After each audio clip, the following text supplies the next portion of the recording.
few tweaks here and there. Big cheeks. Ah, yes! Now we are so ready. How's it going, comrades? Welcome to another Bloodborne challenge. This time I'm going to try and finish Bloodborne while playing it like a Dark Souls, with no HUD also. After creating my amazing character, I chose the one that had the most muscles because, I don't know about you, but for me, Dark Souls equals bunk souls. So, getting a big clapper was the only right thing to do. I chose the biggest weapon you can get in the initial zone, I two-handed it, and everything started to die. Now, that might not convince you fully, since a Dark Souls build is not only about two-handing a big stick, but also playing defensively. No, don't worry, I got you covered. Just give me some time until I beat Blood-Starved Beast. There are a few extra rules that I'll be adding along the challenge. A good mage doesn't reveal all his tricks. And since I'm not a good mage, I'll reveal them eventually, just not now. The first one to appear was no guns, so goodbye parries. It's been a ride. What did you expect? We're in the medieval age, not Victorian England. Please don't comment Ishing has a Glock in the late 1500s or I'll also have to whack you. So I went through Yharnam and realized the first thing I had to change. The chosen undead had no dash option. Yes, he could do flips, but that's not the point.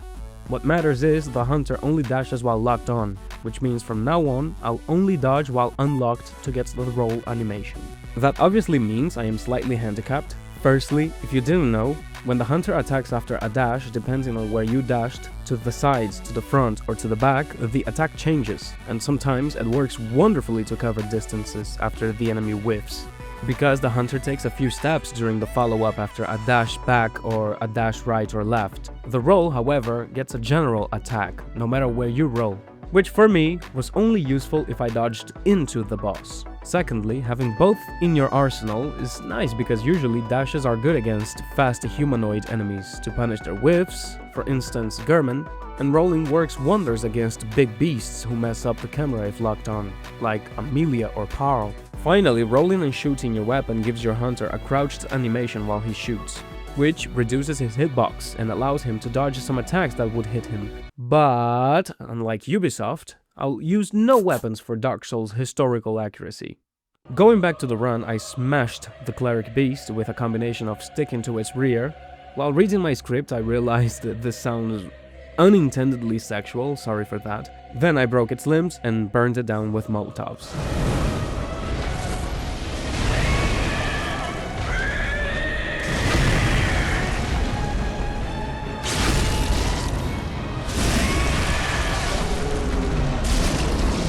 Then I bought the Kirkhammer to have something more bunky until I got my weapon of choice, cosplayed my neighbors on a random Sunday at 8 AM while riding the elevator, crossed the Indiana Jones Bridge, and got to Father Gascoigne. Beasts all over the shop. It's so painful to fight a hunter without dashes and parries, I have no words to describe it. Well, I actually do, very painful, yeah, that's what it is. Eventually, I did a beat Gascoigne with no music box, any % run successfully. My bad, little girl, but you're better off not interacting with me, and that goes for most Fromsoftware NPCs. After reaching Cathedral Ward, I beelined to Old Yharnam, where I got shot by my comrade DJ Ura, because of some tomfoolery about killing human beasts and whatnot.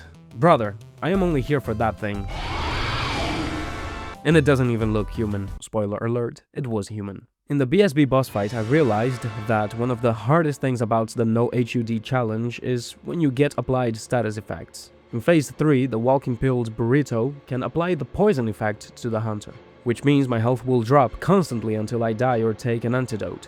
The poison is not very lethal per se, sometimes you can tough it out and keep fighting and injecting vials, if you have no antidotes, but that option is totally off the table when you can't even see your health bar.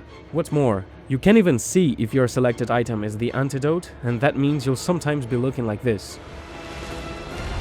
Oh, this curse! This is a damn curse! But no worries, I noticed the running R2 with the Kirkhammer has some amazing evasive properties against this attack from BSB, so I abused it quite a bit.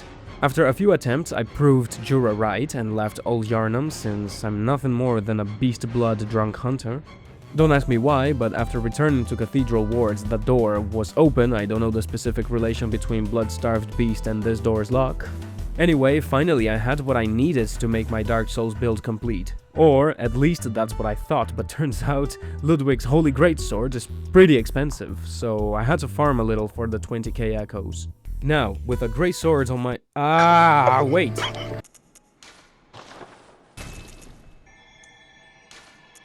Now, with a great sword and my unreliable shield, I could start the real challenge. The great sword is nice, especially for its staggering potential. The charged R2 is damaging and does lots of damage to enemies' postures, and since it's a great sword, many enemies' attacks are interrupted. If you've been following me for a while, you'll know I'm a Chikage enjoyer. And I was so used to not interrupting enemies that using the greatsword felt like heaven. Here boy, eat my whole R1 3-hit string. You can't do anything to stop me. The wooden shield, on the other hand, barely has any usage in the game. Its description literally tells you to stay away from it, but my character begged to differ.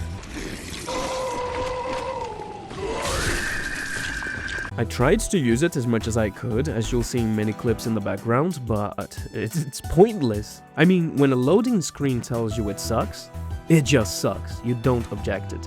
It doesn't negate as much damage as in Dark Souls. It's easy for enemies to stagger you out of your guard. The rally system cannot be taken advantage of because blocking consumes lots of stamina. You take damage while at it, and won't have any to attack back once the enemy string ends.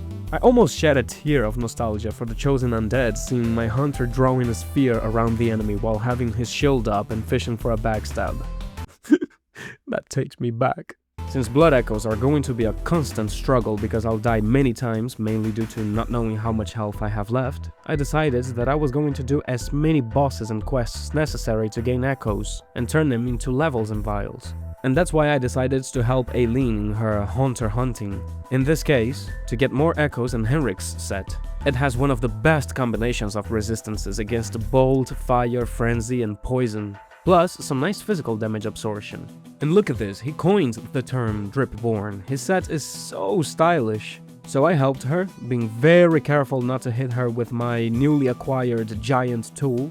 We beat him to a pulp, both tickling him to death until he landed a single charged attack on me and killed me. But luckily, Aileen came in clutch, and I just had to come back and sweep the floor.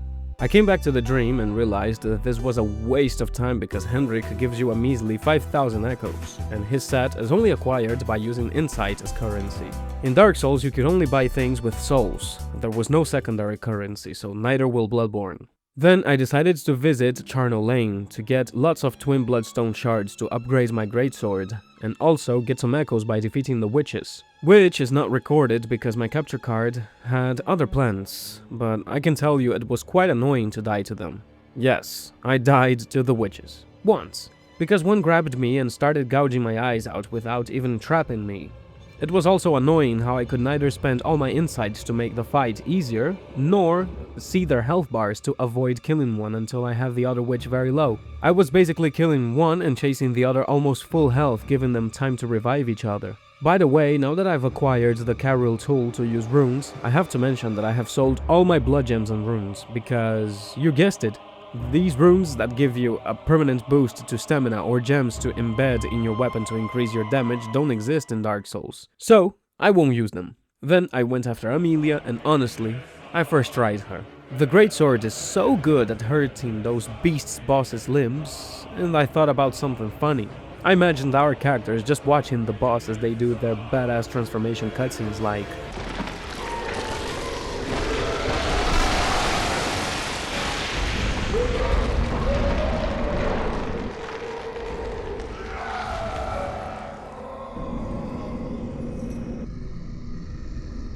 Yeah, she's turning.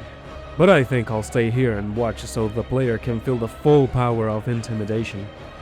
Amelia's gone. I watched a cutscene of a man saying he will never forget something he later forgot, rescued a whore and lied to a racist, spoke with a dead man and reached arguably the worst level in the game. I'm sorry for the 3 Forbidden Woods enjoyers left out there, but it's easier to deny murder than it is to convince someone about how fun this level is. I forced myself to collect some goodies around because anything that I can sell, use to upgrade my weapon, or consume to gain echoes is welcome in this challenge. I got lost despite having finished this game more than 10 times, and opened both shortcuts because I knew for a fact I would die more than a couple of times to Shadows of Yharnam. They've always been the bane of my existence, and especially here it became apparent that I did not have the UHD enabled.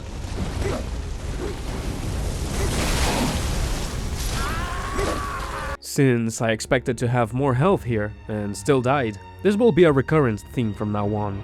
And also that I was doing butt cheek damage, because I couldn't use blood gems. Anyways, sir, get your snakes back into the ground. You're beaten. Off to Bergenworth, things are not looking good again. I have never realized how much of a game changer blood gems were. Look at how long it takes to kill one of the mosquito students. It's crazy, which means I was never going to stand a chance against Comrade Yurie. I think she is one of the toughest non-boss hunters in the game, together with the Crow and Yosefka. A call beyond is basically a cheat code whenever used against you. And I've written against you in capital letters because when I use it, either everything misses or it does less damage than the broken sword hilt from Dark Souls 1. So, I decided to skip her for now until I was more prepared to drag her face on the mud.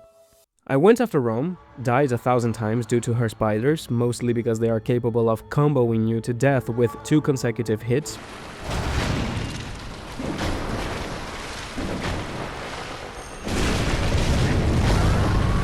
Which made me waste my time killing all of them before facing Rome during each phase. Good times, man, good times. You gotta love when the boss's minions become more important than the boss itself. Bloodborne actually has some pretty bad mandatory boss fights back to back to back. Rom into one Reborn into Mikolash is painful work. Getting back on track, Rom is pretty defenseless without all her spiders around to protect her. Which means if you have the patience, killing them all gets you a 99% win ratio. The other 1% goes to when she throws that tantrum and deletes all your health bar if it catches you dodging. Now that the Blood Moon has come out to play and we transition from Victorian England, medieval times, into every Asian male wet dream, things get a little shaky. For the sake of trying a different strong stick, I thought that maybe I could visit the Nightmare.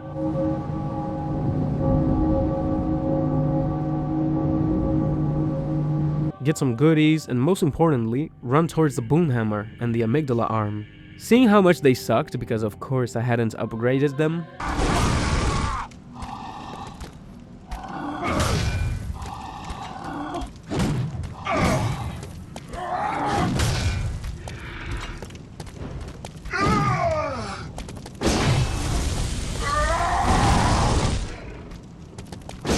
it didn't take me long to abandon them and stick to my best stick.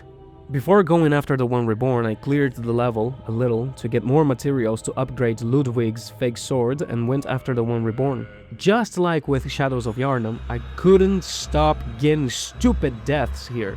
Over and over and over and over. So much so, I had to go out of my way to farm for some more vials. And in the process, I got hit by invisible snakes. Is that what too much insight does to a motherfucker? I get angry just thinking of fighting that Reborn slob. Like, give me 1,000 covetous demons instead. Sure, it's another trash, but at least the fight will be over in less than 1 minute. Finally, in a twist of events, I denied the one Reborn the opportunity of living as he denied mine, but only one of us can respawn indefinitely. Then I visited a very accurate depiction of university, spiders and all, and went to Mensis, got some sweet chunks of solidified blood, upgraded my sword to +8, said goodbye to the messengers holding my weapons, and then I rushed towards Mikolash. I will be back for you later, you hear? Without locking onto him, I think I've had one of the easiest fights I've ever had against this boss. The only chance he had of killing me was using a call beyond, but without the hunter dashes, I noticed that even in his second phase you can't just walk from left to right and all his moves will miss you, even the melee attacks, which means he couldn't create the distance he needs to summon a call beyond. Very fortunate because I didn't have any ranged weapons to interrupt him. Just my trusty useless shield. I said goodbye to the Winter Lanterns, which was short-lived, defeated some shadows just out of spite, released the pigs on some others, and proceeded to be beaten to a pulp by the Wet Nurse. These challenges are awesome for one thing, you always get destroyed by random bosses. Here's a normal try against the Wet Nurse with another character on NG+5. The fight couldn't have gone quicker. She didn't even have time to attack when everything goes dark and she gets a clone. Back to my despair of a character, I shit you not, I think I was tickling her with the biggest bonk in the whole base game. Finishing her took so many tries and each one so much time that I had to give up one day because farming Yarnum for vials was getting too boring and started fresh the next day. It's not like it was incredibly hard, but there was always some bullshit going on that prevented me from deleting her. It was either a 2-hit combo that I couldn't get out of, or a stupid hit catching me while I roll which dealt double damage, or her clone magically catching me while I was running around during that phase, or some other stupid shenanigan. The worst thing about it is that it isn't even an interesting fight. It's all about waiting for her to do her horrible non-tracking moves like that one where she just keeps hitting in one direction like a dumb donkey with no peripheral vision, and you just try to smack her back the most you can before it ends. The Nightmare Slaying screen couldn't feel any better.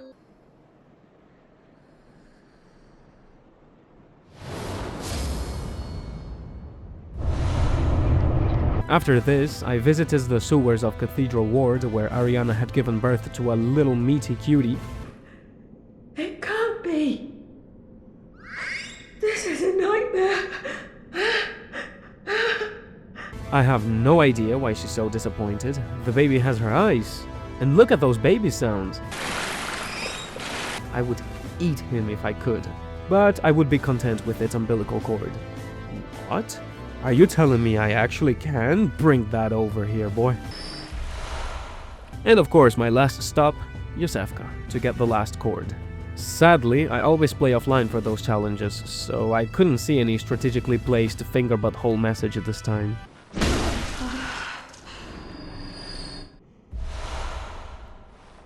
Back to the dream, the workshop was on fire and the doll told me that only German had the fire extinguisher. But the crazy old pirate was expecting me to go get it. After hearing this information, I did the only logical thing anyone would have done then and there. Consume 3 baby umbilical cords. After that, I went there, talked to him, and he actually wants to kill me? Oh no, I don't want your mercy, man. I want to become a squid and play with the doll. It didn't take me long to realize rejecting his kindness was a serious mistake. German, just like any other hunter, boss fight or not, is highly parryable. The thing is, the messengers with the guns were still waiting for me to pick them up outside the workshop. So, no parries. I gotta tell you, it was hard. German is highly agile. Many times after I get one hit in, he dashes away with the hunter bone. German has 14k health according to the wiki, and my blade did a little less than 200 damage, which means I had to hit him between 70 to 80 times to defeat him. Add that to how lethal some of his attacks were, and his huge poise resistance in phase 2 when he's surrounded by the blue aura.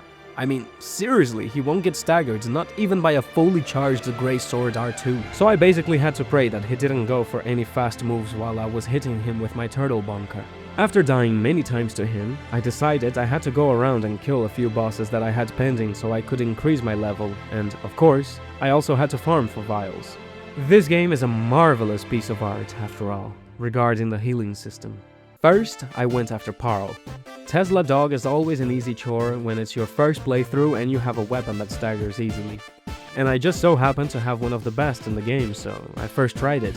Then I went back to the beginning of Yahar'gul to find the key to Upper Cathedral Ward, because I was itching to play a survival horror. There I got sucked dumb, spooked, and stripped of my honor.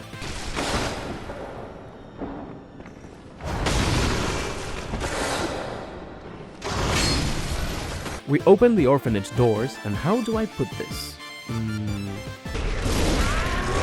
Died to Celestial Emissaries, had to farm some more because this game is one of the games of 2015, and then I took the easy dub home against the Celestial Emissary, one of the silliest fights in this game together with the witches and Mikolash. God, why do I love Bloodborne so much? There are so many terrible bosses here. Sorry, I've derailed from the script again. The Celestial Emissary, it didn't frighten me, unlike that thing at the back, waiting silently and mysteriously to destroy me for a couple of hours.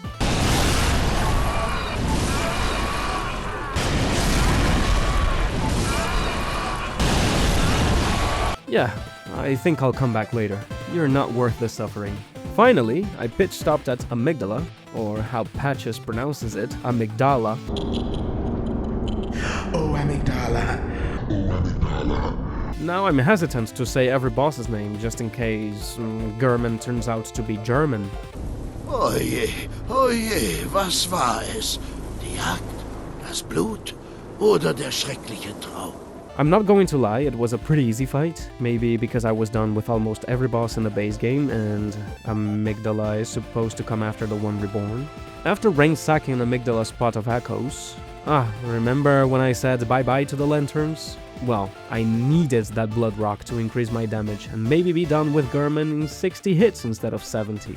I crossed the out of insight, out of mind bridge, dropped the brain for no reason other than bullying a suffering great one, and finally got my hands on that juicy blood rock. Now, with my weapon fully upgraded, it was time to take on my mentor. My guiding... Oops, wrong dialogue.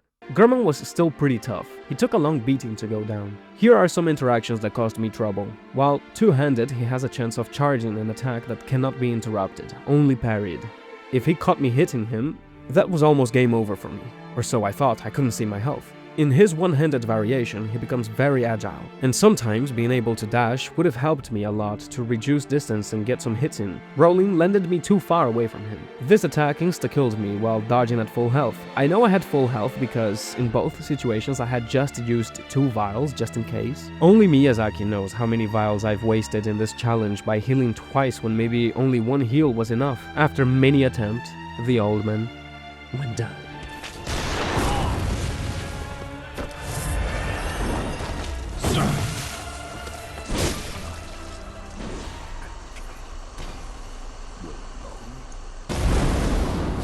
I was happily going to take his place on the wheelchair, welcoming new generations of hunters, with the moon presence as my master, but then she realized that I had eaten 3 cords too many, and decided that this lily's field was too small for 2 great ones. Before starting the fight, I have the costume of bold hunters marking my way out of there, not to finish the game too soon. In this case, I wanted to be done with it, but I also wanted to replenish my vials and spend my echoes. To my surprise, in this hidden ending, I could hear German laughing from his grave when I realized he hadn't given me any echoes. Finally, I went back in there, died just a couple of times to that tentacled bagel. She reminded me of Osiris from Dark Souls 3 because of that saying, keep your friends close, and your enemies with not so good tracking even closer. It was very easy to punish her with a fully charged R2 because she kept looking at the wrong direction.